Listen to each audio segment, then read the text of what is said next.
Pessoal, vamos dar o início então ao nosso curso de contabilidade.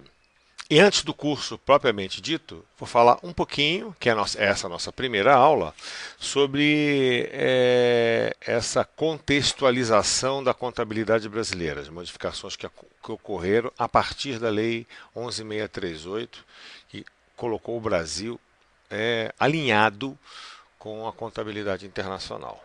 Vamos lá então. Então, introdução ao curso de contabilidade, e esse curso será todo baseado no meu livro, e esse assunto eu também abordo no apêndice 2 do meu livro de contabilidade. Vamos lá, contabilidade no Brasil. Eu coloquei aqui todos de onde sempre existiu, né, desde os anos 70 até 2007, quem influenciou a contabilidade brasileira do ponto de vista de normas ou de legislação? A base da contabilidade brasileira é a Lei 6.404, que é a chamada Lei das Sociedades Anônimas, que faz parte do arcabouço da legislação comercial brasileira, do Código Comercial brasileiro. E essa lei, apesar de ser uma lei para as empresas, sociedades anônimas, é considerada a base da contabilidade brasileira. Por quê? Esta lei tem 300 artigos. Quase metade desses artigos falam sobre demonstração financeira, falam sobre contabilidade e assuntos que têm a ver com demonstração e contabilidade, né? O Brasil tem cerca de 6 milhões de empresas hoje, né? Sociedades anônimas, um pouco mais de 100 mil. Por que é que uma lei que foi feita para a sociedade anônima influencia toda a contabilidade brasileira? Eu coloquei para vocês aqui na sequência, você pode ver no slide aí, que em 1977 o regulamento do imposto de renda passou a adotar a lei das SA no que diz respeito às exigências de como as demonstrações financeiras tinham que ser apresentadas para quem fizesse declaração do imposto de renda. Empresa que faz declaração de imposto de renda, portanto que faz opção do lucro real, essas empresas, em vez do regulamento do imposto de renda legislar sobre o tema de novo, né, o regulamento do imposto de renda se apoiou na lei comercial. Eu vou citar até para você aqui o artigo, está na sequência aqui, ó. Está lá, o artigo 274, ó, diz que, perceba aqui, ó, o regulamento de imposto de renda, chamado de RIR, né, RIR, no seu artigo 274, diz que as demonstrações, balanço patrimonial, ó, demonstração de resultado e demonstração de lucros ou prejuízos acumulados, deve ser feita em observância, ó, no que está disposto na lei comercial. Que lei comercial? A lei comercial é a Lei 6.404. Perfeito? Muito bem. E a partir daí, então, é que essa Lei 6.404 e tudo que está nela, que fala sobre demonstração financeira ou contabilidade, ganhou força. Por isso que ela se transformou digamos assim, na base da contabilidade. Porque o imposto de renda que deu dimensão a ela, fazendo com que empresas limitadas, né, ou qualquer outro tipo de empresa que tenha que fazer demonstração financeira, que tenha que declarar imposto de renda, portanto fazer demonstração financeira, o fizesse de acordo com a lei comercial. CVM também baixou resoluções nesse tempo todo. CVM é uma autarquia ligada ao Ministério da Fazenda, criada em 77, para regular o mercado de oferta pública, né, de ações. Então, toda a sociedade anônima que quer vender ações na Bolsa de Valores ou no chamado mercado de balcão, que é o mercado mais restrito no âmbito das financeiras, essas empresas SA não podem vender ações pura e simplesmente porque são SA. Tem que pedir autorização e tem um projeto de abertura de capital aprovado pela CVM, que é a Comissão de Valores Imobiliários. Se submeter às regras da CVM. E a CVM tem poderes para legislar especificamente para essas empresas. E a CVM também, desde 76 até 2007, baixou muitas resoluções e muitas delas que afetaram contabilidade. Conselho Federal de Contabilidade, o CFC. É um conselho de classe. E ganhou força. Não, aliás, como todo conselho de classe, baixa instrução para os seus profissionais. Né? Então, desde sua fundação em 45, baixou uma série de normas dirigida ao profissional. Não às empresas, mas ao profissional. Banco Central tem autoridade legal para regular o quê? O sistema financeiro. SUSEP, a companhia de seguro. Agências reguladoras, ANP, as empresas que atuam no segmento de petróleo. Anatel, telecomunicações. ANEEL, energia elétrica e outras agências reguladoras. Tanto o Banco Central quanto o SUSEP, quanto as agências que têm poder sobre esses segmentos de mercado, também, em algumas resoluções, instruções e orientações, influenciaram a contabilidade desses últimos anos. Né?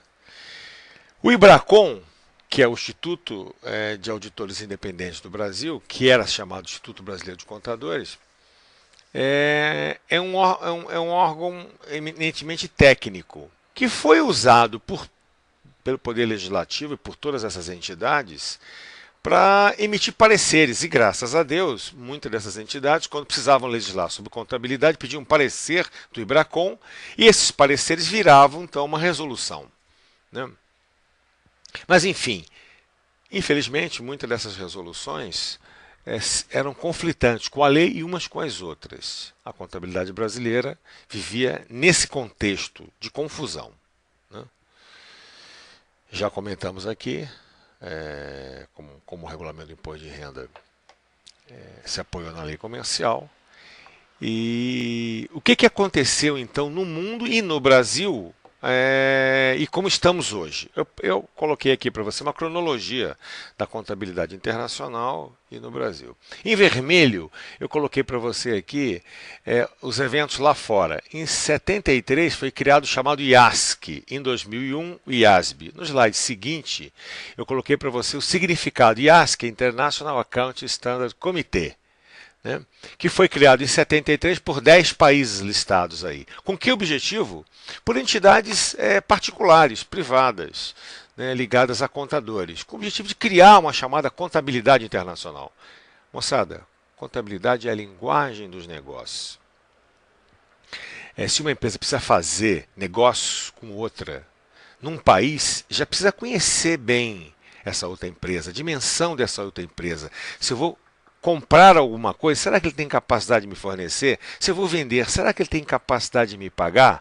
Ao analisar as demonstrações contábeis, especialmente o balanço patrimonial e demonstrativo de resultado, a gente percebe a dimensão e percebe a situação financeira e patrimonial dessa entidade com quem a gente quer se relacionar, seja comprando ou seja vendendo. Por isso, contabilidade é a linguagem dos negócios. Com a globalização, com a internet, com o mundo pequeno, esse grande fluxo de negócios e de dinheiro no mundo inteiro, se fez absolutamente imprescindível uma mesma linguagem contábil, para que os países e as empresas pudessem entender melhor o universo econômico financeiro uma das outras. Né? Concessão de crédito internacional, leasing internacional e tudo mais. Em 73 então foi criado esse embrião com esses 10 países. Em 2001 esse board mudou de nome, mudando seus procedimentos, e nessa altura já com 100 países. Né? As primeiras normas eram chamadas de IAS, está aqui, ó. E agora as normas que você conhece e pesquisa na internet, ouve falar, são chamadas IFRS. Então essas são as normas mudaram apenas de nome. O que era IAS passou a se chamar IFRS. E essas são as chamadas normas internacionais de contabilidade. Né? No Brasil, nós aqui em 76 promulgamos a lei das SA, em 77 o regulamento de imposto de renda deu força a essa lei, usando ela como referência para a demonstração financeira. Muitos anos depois, em 2000, a CVM apresentou um projeto de lei para alterar, para harmonizar, para alinhar a Lei 6.404 às normas internacionais de contabilidade. Esse projeto ficou dormindo de 2000 até 2007, um pouquinho antes, já antevendo que essa mudança teria que acontecer entidades criaram o Comitê de Pronunciamentos Contábeis, já vou falar sobre eles. Mas o fato importante foi em 2007. Aqui. Em 2007 foi promulgada a Lei 11.638, 28 de dezembro, finalzinho de 2007, porque o presidente Lula foi em Davos, um evento internacional, e foi pressionado, né, pelos países mais ricos, com quem o Brasil queria mais negócios, né, a aprovar essa lei. Ele voltou ao Brasil e deu pressão, e essa lei foi aprovada a toque de caixa no finalzinho de 2007. Com erros, porque esse projeto de lei não foi discutido adequadamente. Em 2008, a medida provisória corrigiu os erros da Lei 11.638 e implementou mais algumas mudanças que foram esquecidas naquela oportunidade. Essa medida provisória virou lei, é a Lei 11.941, por isso que os editais todos citam que o concurseiro tem que conhecer a Lei 11.638 e a Lei 11.941. Essas duas leis, né, é que, de fato, alteraram a Lei 6.404, alinhando a contabilidade brasileira à contabilidade internacional. Por último, para fechar bem o tema, a Lei 12.249, é uma lei federal, deu poderes ao Conselho Federal de Contabilidade para emitir normas técnicas contábeis, né? E isso é que foi bacana, porque o Conselho Federal de Contabilidade ele emitia normas para o profissional. Essa lei deu poderes para emitir normas contábeis e todos teriam que adotar essas normas. E foi essa lei que, de fato, transformou todas as mudanças, as normas criadas pelo Comitê de Pronunciamentos Contábeis em normas legais, né? 2010, por último, foi obrigatório, né, a adoção no Brasil por todas as empresas dessas normas internacionais. Então veja bem, olha aqui, ó. No Brasil, a Lei 6.404, alterada pela Lei 11.638, né? Olha só, olha o que foi introduzido na Lei 6.404, que as normas expedidas pela CVM, que se refere ao artigo, deverão ser elaboradas em consonância com os padrões internacionais de contabilidade. É a primeira vez que uma lei brasileira se reporta a um padrão internacional. Então, foi aqui que os legisladores brasileiros, os normalizadores brasileiros ganharam força para olhar para as normas internacionais. Foram obrigados a fazer por essa mudança legal. A lei, como eu falei, 12.249 de 2010, olha só. São atribuições do Conselho Federal de Contabilidade regular acerca dos princípios contábeis e editar normas brasileiras contábeis de natureza técnica e profissional. Então veja bem, a partir desta lei é que o Conselho Federal ganhou forças, né, para tornar obrigatória as normas internacionais de contabilidade no Brasil. Para fechar, o que é o Comitê de Pronunciamentos Contábeis, criado lá em 2005, antevendo essa necessidade de um comitê para traduzir as normas internacionais e adequá-las ao Brasil. A APIMEC, a Abrasca, a Bovespa, o Conselho Federal de Contabilidade, o IBRACON, FIPECAF, essas entidades primeiramente se uniram, criaram o Comitê de Pronunciamentos Contábeis, antevendo a necessidade de um board brasileiro. Então, o CPC é como se fosse o IASB brasileiro. Essas entidades convidam uma série de outras entidades, né, a participar desse processo de discussão da tradução das normas internacionais, da adequação, abrem para audiência pública, e aí toda a sociedade pode participar, fecham a audiência pública, então aprovam um pronunciamento técnico, que tem um número, CPC 01, CPC 02, CPC 03, e aí este pronunciamento é aprovado por quem? Pela CVM, que tem poderes legais para isso, pelo Conselho Federal de Contabilidade, que ganhou poderes com a Lei 12.249, e aí quando o CVM, que já tinha poderes lá pela Lei 11.638, e recentemente o CFC ganhou o poder de também editar normas técnicas, quando essas duas entidades aprovam um pronunciamento discutido por uma entidade que não tem força legal, né, que não tem, digamos assim, que não é o poder legislativo, aí as normas viram normas de adoção obrigatória no país, né? Vamos dar uma olhadinha no site para terminar esse módulo. Aqui está o site do Comitê de Pronunciamentos Contábeis, cpc.org.br. Aí você entra aqui, ó, pronunciamentos. Repara aqui, ó, olha aí, ó, CPC 01 02, 03. Então você entra aqui, ó, demonstração de fluxo de caixa. Aí, ó, pronunciamento. Aí você entra aqui, ele vai abrir o pronunciamento para você.